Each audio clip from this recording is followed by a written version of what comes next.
faster than the others, but not stronger. I'm strong enough to kill you. You are my life now. How do you know Chuck the Movie Guy? Because I was watching an interview with Daniel Radcliffe, maybe? No, with Christian Bale. Oh, yeah. The other day, yeah. That was a freaking good interview. Yeah, I can toot my own horn, movieguy.com. It was really good. And you know something? And apparently that was the only good interview he gave that day. Oh, really? Yeah, so I hopefully... It was a really good interview. Well, thank you. And now everything from here will be a letdown. You spent a lot of time in trees in this movie.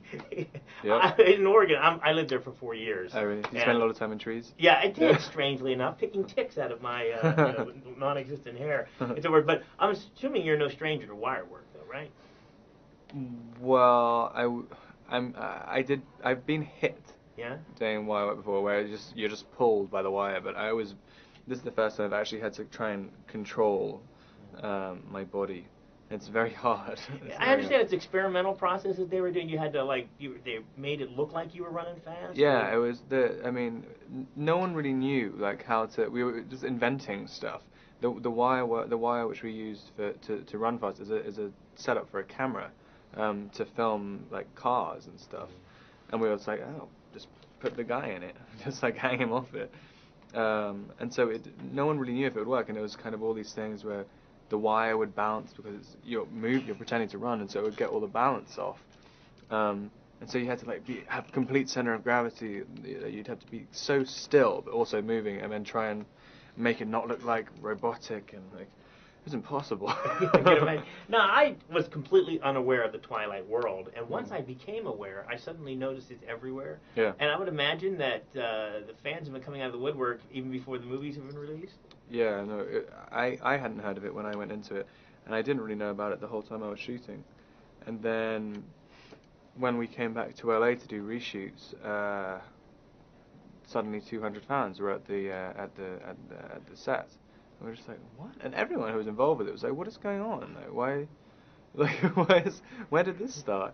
And then literally from that day forth, when we went back to LA, people came up to you the whole time in the street, and it's how do you know? And it literally changed. It used to be from Harry Potter, and suddenly one day they're just it's Edward Cullen. It's a really strange experience. Except now you are Harry Potter. I think, and it's only just started, my friend. I think you're in for a world of your life has changed forever. I think. I really didn't know what to think yet. Now, Edward, I guess the tortured soul is the best way to describe the character, right? In a lot of ways, yeah. Now, how does one portray being tortured? Is a lot of just brooding? Did you practice your brooding? I practiced my brooding face, yeah. I don't know. I think everybody has some kind of torture. I've never met someone who has absolutely no conflict within themselves, and you just have to keep emphasizing it, just keep picking at it, and then eventually, it's quite. It was a nice character to explore that type of part of your brain. Imagine the first day of filming, you're all excited, then you get to set, okay, gotta be brooding. Imagine that must be exhausting, just being brooding. The first day of set, we had to shoot the big fight at the end. No way! Yeah, and so that was the most stressful thing, because I had to set up doing the whole pretty thing, because he's supposed to be pretty the whole time, super strength, brooding, tortured soul, everything, on a wire rig, killing someone. And it's I don't know. That was tough doing that fight scene first. And I want to end with the kiss. The slowest attempt at a kiss I think I've ever seen. Was it just constantly slower, you're going too fast? That was a long. Yeah. Well, it's the whole thing. He's trying to control himself, going in. Yeah. I just took way too long. I like dramatic pauses. Yeah, obviously. Hey, I can't wait to see the next one. Thanks so much.